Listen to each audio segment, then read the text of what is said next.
సామాన్యులపై ఇన్నాళ్లు ధరలు కత్తులు నూరినా పప్పులు మెత్తబడుతున్నాయి. మెల్లిమెల్లిగా ధరలు దిగి వస్తున్నాయి.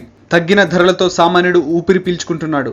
గత ఏడాది ఇదే నెలలో రిటైల్ మార్కెట్లో కిలో 200 పలికిన కందిపప్పు ప్రస్తుతం 90కి చేరింది. పెసరపప్పు ధరలు 120 నుంచి 90 రూపాయలకు తగ్గి అందుబాటులోకి వచ్చింది.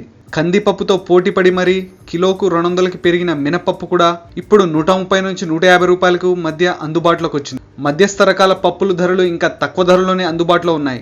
దీనికంతటికి రాష్ట్ర వ్యాప్తంగా ఈసారి పప్పులు దిగుబడి గణనీయంగా పెరగడమేనని అధికారులు అంటున్నారు.